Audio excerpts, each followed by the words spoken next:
I want you to think about this. Imagine what the world will look like when millions of drivers disappear out of their cars. Imagine what the world's going to be like when airplane pilots disappear out of their cockpit. What will happen when doctors, nurses, police officers, have y'all thought about this? Politicians suddenly vanish, and when churches are emptied out. Imagine this. You're left behind running to the church only to find a pile of clothes. Where do you run when the church is empty? Where do you run when the clothes are on the ground? Where do you run when there's nowhere to go and you realize I have just been left behind and God has raptured his church and I missed the moment? I mean, think about this. Just the cars on the freeway, the millions of cars driving disappeared.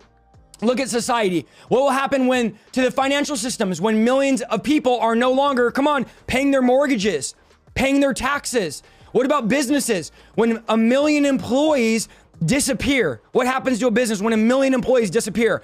You have to think about this. Complete chaos that we can't wrap our head around are going to begin. And there might be some of you in the chat tonight that are there during this time. This is not the time, because I'm going to show you later what's going to happen where you want to be around.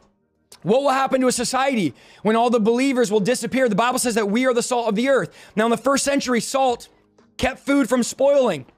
And the Bible says we are the force in the earth that's keeping the world from being spoiled, from keeping the world from we are the ones that hold the moral restraint. That's what the Bible says in Psalms, that the kings of the world are going to gather to remove God's anointed, God's fetters. That means that we hold society together based on morality and God's power. So understand, when we are removed, what's going to happen to the world? Christians are what are keeping the world's moral fiber together. When we disappear off the earth, imagine what the world will be like. Entire families just disappearing. Children will go missing. Husbands will not come home from work. Imagine you get left behind and you're calling your husband and he's not picking up the phone. What a dreadful and terrifying day that's going to be. The stress and the trauma of those left behind will be unmeasurable. Imagine the trauma of all of a sudden you just lost 15 members of your family.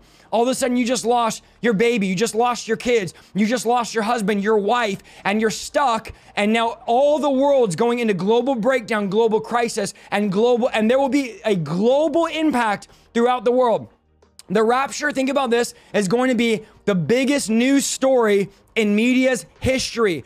It's going to dominate 24 hours a day, every news network, every channel, every single channel. If you get left behind, is going to be covering people disappearing. It'll be endless. It'll be channel after channel. This will be the next thing talked about for years to come. It is going to overwhelm the internet. The number one topic, this will be the only thing that people talk about, is the rapture. People are going to speculate.